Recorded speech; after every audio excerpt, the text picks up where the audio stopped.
ആ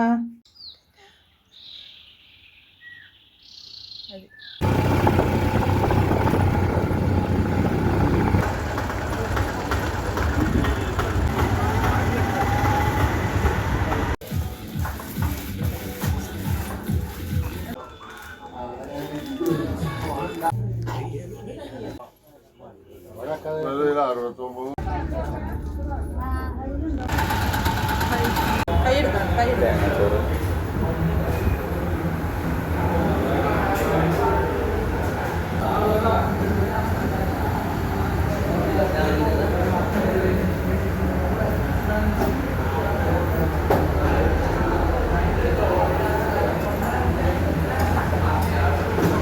hi hello welcome back to our channel Ramya's world. എല്ലാവരും എന്തെടുക്കുകയാണ്? സുഖമായിട്ടിരിക്കില്ലേ? ഞാനും സുഖമായിട്ടിരിക്കുകയാണ്. അപ്പോൾ ഇന്ന് നമുക്ക് ഡ്രസ്സ് എടുക്കാൻ വേണ്ടിയിട്ട് പോകണം കേട്ടോ. അപ്പോൾ അതിന് വേണ്ടിയിട്ട് റെഡി ആവലാണ്. അപ്പോൾ നിങ്ങളൊക്കെ ഡ്രസ്സ് എടുത്തോ? എല്ലാവരുടെയും ഓണവിശേഷങ്ങളൊക്കെ ഒന്ന് കമൻറ്റ് ചെയ്യൂ കേട്ടോ. അപ്പോൾ ഫേസ് ചെയ്യാൻ ജസ്റ്റ് ഒരു കോമ്പാക്റ്റ് എടുത്തിട്ട് ഒന്ന് സെറ്റ് ചെയ്തിട്ടുണ്ടായിരുന്നുള്ളൂ കേട്ടോ. പിന്നെ ഒരു ലിപ്സ്റ്റിക്ക് കൂടെ ഇട്ടിട്ടുണ്ട്. അപ്പോൾ ഇനി ഒരു പൊട്ട് വയ്ക്കണം, പിന്നെന്താ കമ്മലിടണം. അപ്പോൾ എൻ്റെ ഈ ഒരു ഡ്രസ്സ് നിങ്ങൾക്ക് ഇഷ്ടപ്പെട്ടോ എന്നുള്ളത് പറയണം കേട്ടോ. ഞാൻ ആദ്യമായിട്ടാണ് കേട്ടോ സ്ലീവ്ലെസ് ഇങ്ങനെ പബ്ലിക്കായിട്ട് ഇടുന്നത്. അപ്പോൾ എനിക്ക് ചേരുന്നുണ്ടോ സ്ലീവ്ലെസ് എന്നൊക്കെ ഒന്ന് പറയണേ. ഈ ഒരു ഡ്രസ്സിൻ്റെ പിന്നിലൊരു കഥ ഉണ്ട് കേട്ടോ. അത് ഞാൻ ചെറുതാക്കിയിട്ടൊന്നുകൂടെ പറയാം കേട്ടോ. ഞങ്ങളൊരു തവണ അങ്ങനെ ഡ്രസ്സ് എടുക്കാൻ വേണ്ടിയിട്ട് തന്നെ നമ്മൾ ടൗണിലേക്ക് പോയതായിരുന്നു. ചെറുപ്പശ്ശേരിക്കാണ് കേട്ടോ പോയിട്ടുണ്ടായിരുന്നത്. അപ്പോൾ കുട്ടികൾക്കൊക്കെ ഡെയിലി വെയർസ് എടുക്കാൻ വേണ്ടിയിട്ടാണ് പോയിട്ടുണ്ടായിരുന്നത്. അപ്പോൾ ഷിഗ ഉണ്ട് ചെറുപ്പശ്ശേരി. അപ്പോൾ അവിടേക്കാണ് കേട്ടോ നമ്മൾ കയറിയിട്ടുണ്ടായിരുന്നത്. അവിടെ ദിച്ചുവിന് പറ്റിയ ട്രൗസറൊക്കെ നല്ല അടിപൊളി നല്ല ക്വാളിറ്റിയിൽ കിട്ടും കേട്ടോ. അപ്പോൾ അവിടെ പോയിട്ടുണ്ടായിരുന്നു. അപ്പോഴാണെന്നുണ്ടെങ്കിൽ ഈ ഒരു ഡ്രസ്സ് ഞാൻ കണ്ടിട്ടുണ്ടായിരുന്നു കേട്ടോ. അപ്പോൾ എനിക്കിത് നല്ല ഇഷ്ടപ്പെട്ടിട്ടുണ്ടായിരുന്നു. നോക്കുകയാണെന്നുണ്ടെങ്കിൽ അതിന് സ്ലീവ് ഉണ്ടായിരുന്നില്ല. അപ്പോൾ ഈ സ്ലീവ്ലെസ് ഞാൻ അങ്ങനെ യൂസ് ചെയ്തിട്ടില്ല. അപ്പോൾ എനിക്ക് ആഗ്രഹമുണ്ട് സ്ലീവ്ലെസ് ഇടാൻ, എനിക്കൊരു ആഗ്രഹമുണ്ട്. അപ്പോൾ പിന്നെ ഞാനിങ്ങനെ വേണോ വേണ്ടേ അങ്ങനത്തെ ഒരു സ്റ്റാൻഡിലായിരുന്നു കേട്ടോ. പിന്നെ ഞാനിങ്ങനെ കണ്ടിട്ടിനോട് അഭിപ്രായം ചോദിച്ചു അത് എടുത്താലോ എന്നുള്ളത്. അപ്പോൾ കണ്ടിട്ട് എൻ്റെ അടുത്ത് പറഞ്ഞു ഈ അത് ഇടുന്നില്ല, വെറുതെ എന്തിനാ അലമാറയിൽ കൊണ്ടുവയ്ക്കാൻ വേണ്ടിയിട്ട് വേണ്ടാന്ന് പറഞ്ഞു കേട്ടോ. അപ്പോൾ ഞാനും വിചാരിച്ചു നോക്കിയെന്ന്. എൻ്റെ അലമാറയിൽ കുറേ ഡ്രസ്സ് ഉണ്ട് കേട്ടോ അങ്ങനത്തെ. എനിക്ക് ആഗ്രഹിച്ചിട്ട് ഞാൻ ഇടണമെന്ന് വിചാരിച്ച് വാങ്ങിക്കും, പക്ഷേ ഇടാനുള്ള അവസരങ്ങളൊന്നും കിട്ടാത്തതുകൊണ്ടേ അതങ്ങനെ അലമാറയിൽ ഇരിക്കുന്നുണ്ട് കേട്ടോ. അങ്ങനത്തെ ഒരു 2-3 ഡ്രസ്സ് ഉണ്ട്. എല്ലാവരുടെ അലമാറയിലും കാണും അങ്ങനത്തെ 1-2 ഡ്രസ്സൊക്കെ. നമ്മൾ ആഗ്രഹിച്ചിട്ട് വേണം ഇഷ്ടപ്പെട്ട് വാങ്ങിക്കും, പക്ഷെ അത് ഇടാനുള്ളൊരു അവസരം കിട്ടാതെ അങ്ങനെ ഇരിക്കുന്ന ഡ്രസ്സുകൾ ഉണ്ടാവും എന്നാണ് എനിക്ക് തോന്നുന്നത്. എനിക്കുണ്ട് കേട്ടോ. അപ്പോൾ അതിലൊന്നായിട്ട് ഇതും മാറുമെന്ന് പറഞ്ഞിട്ട് കണ്ണേട്ടന് അങ്ങനെ വേണ്ടാന്ന് പറഞ്ഞിട്ടുണ്ടായിരുന്നു കേട്ടോ.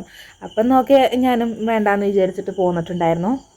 പിന്നെ ഒരു തവണ ഉണ്ട് കണ്ണേട്ടന് ഡ്രസ്സ് എടുക്കാൻ വേണ്ടിയിട്ട് കണ്ണേട്ടൻ പോയി. ആ ടൈമിലുണ്ട് എനിക്ക് ഈ ഒരു ഡ്രസ്സും കൊണ്ട് വന്നിട്ടുണ്ടായിരുന്നു കേട്ടോ. അപ്പോൾ എനിക്ക് സന്തോഷമായി കേട്ടോ. നമ്മളിങ്ങനെ അത് വേണ്ട, അത് ഒഴിവാക്കി പോന്നല്ല, ഇഷ്ടപ്പെട്ട ഡ്രസ്സ് വേണ്ടാന്ന് വിചാരിച്ച് പോന്നു. പിന്നെ അതിങ്ങനെ സർപ്രൈസായി തന്നപ്പോൾ എനിക്ക് നല്ല സന്തോഷമായിരുന്നു. ചെറുതാണെങ്കിലും എനിക്ക് ഇതുപോലുള്ള സർപ്രൈസുകളൊക്കെ ഒരുപാട് ഇഷ്ടമാണ് കേട്ടോ. കുട്ടി കുട്ടി സർപ്രൈസൊക്കെ ഞാൻ ഭയങ്കര ഹാപ്പിയാണ് ഒരാളാണ്. അപ്പോൾ ഇതാ അങ്ങനെ കഥയൊക്കെ പറഞ്ഞുകൊണ്ടിരുന്നപ്പോഴേക്കും എൻ്റെ റെഡിയാൽ കഴിഞ്ഞിട്ടുണ്ടായിരുന്നു ഗെയ്സ്. അപ്പോൾ നമ്മൾ പോവാണ് കേട്ടോ. അപ്പോൾ പീലിക്കുട്ടിയും ഞാനും കണ്ണേട്ടനും കൂടിയാണ് പോണത്. ദിച്ചുവിനാണെന്നുണ്ടെങ്കിൽ ഇന്ന് സ്കൂളിൽ ഓണപ്പരിപാടികളൊക്കെ ഉണ്ട് കേട്ടോ.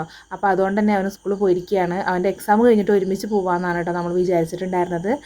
അപ്പോൾ എന്തായാലും അത് നടന്നില്ല. ഇനിയിപ്പോൾ നാളെയാണ് കേട്ടോ ഉത്രാടം. നമ്മൾ ആദ്യമായിട്ടാണ് ഇങ്ങനെ ഉത്രാടത്തിൻ്റെ തലേദിവസമൊക്കെ പോയി ഡ്രസ്സ് എടുക്കുന്നത് കേട്ടോ. കുറേ മുന്നേ തന്നെ എടുത്ത് വയ്ക്കാറുണ്ട്. അപ്പോൾ നമ്മളിതാ അറ്റ്ലസിക്കാണ് കേട്ടോ വന്നിട്ടുള്ളത്. പെരിന്തൽമണ്ണ നല്ല അത്യാവശ്യം നല്ല കളക്ഷൻസൊക്കെ ഉണ്ടായിരുന്നു. ഇതിന് മുന്നേ ഞാൻ വന്നപ്പോൾ ഒരുപാട് കളക്ഷൻസ് ഉണ്ടായിരുന്നു കേട്ടോ. അത് കണ്ടിട്ടാണ് ഞാൻ വന്നിട്ടുണ്ടായിരുന്നത്. ഇപ്പോൾ കുറച്ച് കുറവായിട്ടുണ്ട് എന്നാണ് എനിക്ക് തോന്നുന്നത്. ഈ ഒരു സാരി എനിക്ക് നല്ല ഇഷ്ടപ്പെട്ടിട്ടുണ്ടായിരുന്നു കേട്ടോ. പക്ഷേ എനിക്ക് സാരി എടുക്കണം എന്നുള്ളൊരു പ്ലാനോട് കൂടിയല്ലല്ലോ വന്നിട്ടുള്ളത്. പിന്നെ ഞാൻ അമ്മമാർക്ക് 2 പേർക്കും വേണ്ടിയിട്ട് സാരികൾ ഇങ്ങനെ നോക്കുകയായിരുന്നു കേട്ടോ. അപ്പോൾ 2 പേർക്കും ആണെന്നുണ്ടെങ്കിലും ലൈറ്റ് കളറാണ് കേട്ടോ ഇഷ്ടം. അപ്പോൾ ഞാൻ അതൊക്കെ ഇങ്ങനെ നോക്കിക്കൊണ്ടിരിക്കുകയായിരുന്നു. പക്ഷേ എനിക്ക് എന്തോ ബ്രൈറ്റ് കളറിനോടാണ് കേട്ടോ എപ്പോഴും ഇഷ്ടം. അപ്പോൾ ഞാനിങ്ങനെ കുറേ നോക്കിയിട്ടുണ്ടായിരുന്നു. പീലിക്കുട്ടിയാണെന്നുണ്ടെങ്കിൽ ഇവിടെ കണ്ണാടികൾ ഇഷ്ടം പോലെയാണല്ലോ, അതിലൊക്കെ നോക്കിയിട്ട് ഡാൻസും കാര്യങ്ങളൊക്കെ ആയിരുന്നു കേട്ടോ. അവിടെ ആണെന്നുണ്ടെങ്കിൽ ഒതുങ്ങി നിൽക്കുന്നേ ഉണ്ടായിരുന്നില്ല. ഇതിൻ്റെ ലാസ്റ്റ് ഷോപ്പിംഗ് വ്ളോഗൊന്നും ലാസ്റ്റ് ഞാൻ എടുത്തിട്ടില്ല കേട്ടോ. എനിക്ക് ഭ്രാന്തായിട്ട്. കാരണം എന്താ വെച്ചാൽ ഇവിടെ പിന്നാലെ ഓടണോ വേണ്ടി, ഡ്രസ്സ് നോക്കുകയാണോ വേണ്ടി, എന്താ ചെയ്യേണ്ടതെന്ന് അറിയാത്തൊരവസ്ഥ. കണ്ണേറിന് പിന്നെ ഷോപ്പിംഗ് എന്ന് പറഞ്ഞാൽ തന്നെ ബോറടിയാണ്. ഏറ്റവും ഇഷ്ടമില്ലാത്തൊരു കാര്യമാണ് കേട്ടോ അത്. പിന്നെ പീലിക്കുട്ടി ആദ്യമൊക്കെ ഇങ്ങനെയായിരുന്നു കേട്ടോ, ഡാൻസ് കളിക്കുക, കണ്ണാടിയിൽ നോക്കുക, അങ്ങനെയൊക്കെ ആയിരുന്നു. പിന്നെ ആളുടെ സ്വഭാവം അങ്ങോട്ട് മാറിയിട്ടുണ്ടായിരുന്നു കേട്ടോ.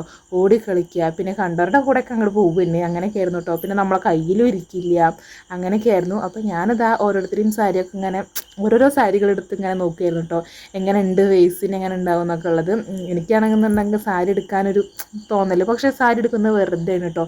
ഞാനിതുപോലൊരു കസിൻ്റെ ഒരു കല്യാണത്തിന് സാരി എടുത്തിട്ടും ആ ഒരു കല്യാണത്തിന് എടുത്തിട്ടുള്ളൂ. പിന്നെ അതാ അവിടെ ഇരിക്കുകയാണ് കേട്ടോ. അപ്പോൾ അങ്ങനെ സാരി എടുക്കലൊക്കെ കഴിഞ്ഞു. ഇനിയിപ്പോൾ അച്ഛന്മാർക്കുള്ള ഷർട്ടും മുണ്ടൊക്കെയാണ് കേട്ടോ. അത് പിന്നെ കണ്ണേട്ടനാണ് നോക്കുന്നുണ്ടായിരുന്നത്. ഞാൻ പിന്നെ അതങ്ങനെ ഇതാക്കിയില്ല കേട്ടോ. അപ്പോൾ ഞാൻ അങ്ങനെ പീലിക്കുട്ടീനെ നോക്കിയിട്ട് ഈ ഒരു സൈഡിൽ ഇരിക്കുകയായിരുന്നു. പിന്നെ എൻ്റെ അടുത്ത് അഭിപ്രായം ചോദിക്കുമ്പോൾ ഞാൻ അങ്ങനെ എൻ്റെ ഒരു സജഷൻസൊക്കെ അങ്ങനെ പറയും കേട്ടോ. അതൊക്കെ കഴിഞ്ഞിട്ട് നമ്മൾ കുട്ടികളുടെ സെക്ഷനിലേക്ക് വന്നിരിക്കുകയായിരുന്നു കേട്ടോ. അപ്പോൾ അങ്ങനെ കുട്ടികൾക്ക് എടുത്തും പിന്നെ എനിക്ക് അങ്ങനെ ഡ്രസ്സിൻ്റെ വീഡിയോസോ കാര്യങ്ങളോ ഒന്നും എടുക്കാൻ പറ്റിയിട്ടുണ്ടായിരുന്നില്ല. അപ്പോൾ ഇതിനിടയ്ക്ക് പീലിക്കുട്ടിക്ക് ഡ്രസ്സ് ഒന്ന് ചേഞ്ച് ചെയ്ത് നോക്കി നമ്മൾ പാകണ്ടോ എന്നുള്ളത്. അവളാണെന്നുണ്ടെങ്കിൽ അത് ഊരൊന്നും ഉണ്ടായിരുന്നില്ല. പിന്നെ അതിനുള്ള വാശിയായി. അങ്ങനെ ഒരുപാടായിട്ടോ. പിന്നെ ഞങ്ങൾ എല്ലാ സെക്ഷനിലും പോയി എല്ലാവർക്കും വേണ്ടിയിട്ട് ഡ്രസ്സൊക്കെ എടുത്തു കേട്ടോ. പിന്നെ പീലിക്കുട്ടി ഇപ്പോൾ നമ്മളെ കയ്യിലൊന്നും നിൽക്കുന്നില്ല കേട്ടോ. നിലത്ത് കൂടെ ഫ്ലോറിൽ കൂടെ ഇങ്ങനെ നടന്നുകൊണ്ടിരിക്കുകയാണ്. അപ്പോൾ ദിച്ചും കണ്ണേട്ടനും കൂടെ പോയിട്ട് ഇന്നലെ ദിച്ചുവിന് ഡ്രസ്സ് എടുത്തിട്ടുണ്ടായിരുന്നു കേട്ടോ. അപ്പോൾ ദിച്ചുവിനല്ലാത്തവർക്കൊക്കെ ഇന്ന് എടുത്തിട്ടുണ്ടായിരുന്നു. ഞങ്ങൾക്ക് എല്ലാവർക്കും എടുത്തിട്ടുണ്ടായിരുന്നു കേട്ടോ. പിന്നെ എനിക്ക് വീഡിയോ എടുക്കാനുള്ള മൂടൊന്നും ഉണ്ടായിരുന്നില്ല കേട്ടോ. പിന്നെ പീലിക്കുട്ടീനൊക്കെ ആകെ നോക്കിയിട്ട് ആകെ ചടച്ചിട്ടുണ്ടായിരുന്നു. 4-5 മണിക്കൂർ നമ്മൾ അതിൻ്റെ ഉള്ളിൽ സ്പെൻഡ് ചെയ്തിട്ടുണ്ട് കേട്ടോ. പിന്നെ അതൊക്കെ കഴിഞ്ഞിട്ട് നമ്മൾ പിന്നെ ഷോപ്പിംഗ് ഒക്കെ കഴിഞ്ഞിട്ട് നമ്മൾ നേരെ പോയിട്ടുണ്ടായിരുന്നു ഫുഡ് കഴിക്കാൻ വേണ്ടിയിട്ടാണ്. അടിപൊളി ഫുഡ് കേട്ടോ. ഞാനിപ്പോൾ എടുത്ത് കഴിച്ചിട്ടുള്ള ഫുഡുകളിലൊക്കെ ഏറ്റവും അടിപൊളി എന്ന് പറയുന്നത് ഇതാണ് കേട്ടോ. എനിക്ക് ഒരുപാട് ഇഷ്ടപ്പെട്ടിട്ടുണ്ടായിരുന്നു. നല്ല ടേസ്റ്റ് ഉണ്ടായിരുന്നു കേട്ടോ. ഇത് ഡക്കാണ് കേട്ടോ, താറാവ് റോസ്റ്റാണ്. പിന്നെ എന്തായിരുന്നു, ബീഫ് വരട്ടിയതായിരുന്നു. പിന്നെ ഇത് സാലഡും കാര്യങ്ങളൊക്കെ ആയിരുന്നു കേട്ടോ. പിന്നെ ഗീ റൈസ് ഉണ്ടായിരുന്നു, ബിരിയാണി റൈസ് ഉണ്ടായിരുന്നു, തേങ്ങാച്ചോറ് ഉണ്ടായിരുന്നു. അടിപൊളിയായിരുന്നു കേട്ടോ. പിന്നെ ഇവിടെ ലൈറ്റിൻ്റെ ഒരു കുറവുണ്ടായിരുന്നു കേട്ടോ. അപ്പോൾ അതുകൊണ്ട് തന്നെ നമ്മൾ വീഡിയോസ് അങ്ങനെ കാര്യമായിട്ട് എടുത്തിട്ടുണ്ടായിരുന്നില്ല. മറ്റേതൊക്കെ ഞാനിങ്ങനെ ഫ്ലാഷ് വെച്ച് അഡ്ജസ്റ്റ് ചെയ്തിട്ടായിരുന്നു കേട്ടോ. പീലിക്കുട്ടി നല്ല ഉറക്കത്തിലായിരുന്നു കേട്ടോ നമ്മളവിടുന്ന് ഷോപ്പിംഗ് കഴിഞ്ഞ് വണ്ടിയിൽ കയറുമ്പോൾ. പിന്നെ ഞങ്ങളെപ്പോലെ തന്നെ അവളും ഫുഡൊന്നും കഴിച്ചിട്ടില്ലല്ലോ. അപ്പോൾ ഞാൻ അവളങ്ങനെ വിളിച്ചിട്ടാണ് കേട്ടോ എണീപ്പിച്ചത്. നീച്ചപ്പോൾ തന്നെ ആൾ ഫുഡ് കഴിച്ചു കേട്ടോ. ആൾ ഓക്കെ ആയിട്ടുണ്ടായിരുന്നു. ഫുഡൊക്കെ കണ്ടപ്പോൾ അവൾക്കും വിശന്നിട്ടുണ്ടായിരുന്നു. അപ്പോൾ അങ്ങനെ ഫുഡൊക്കെ കഴിച്ച് സമാധാനമായി. ഫൈസി ആയിരുന്നു കേട്ടോ ഇത്. ഈ ഒരു റെസ്റ്റോറൻറ്റിൻ്റെ പേര് അടിപൊളി ഫുഡാണ് കേട്ടോ. പെരിന്തൽമണ്ണ അടുത്തുള്ളവരൊക്കെ ഈ ഒരു റെസ്റ്റോറൻറ്റ് കയറിയിട്ടില്ല എന്നുണ്ടെങ്കിൽ ഒന്ന് ട്രൈ ചെയ്ത് നോക്കൂ കേട്ടോ. എന്തായാലും നിങ്ങൾക്ക് ഇഷ്ടപ്പെടും. അപ്പോൾ ഈ ഒരു വീഡിയോ നിങ്ങൾക്ക് ഇഷ്ടപ്പെട്ടിട്ടുണ്ടാവും എന്ന് വിചാരിക്കുന്നു. കുറേ ഞാൻ ലോങ് വീഡിയോ ഒക്കെ ആയിട്ട് വന്നിട്ട്. അപ്പോൾ ഇനി ഓണവിശേഷമായിട്ട് വീണ്ടും വരാം. അതുവരെയ്ക്കും ബൈ.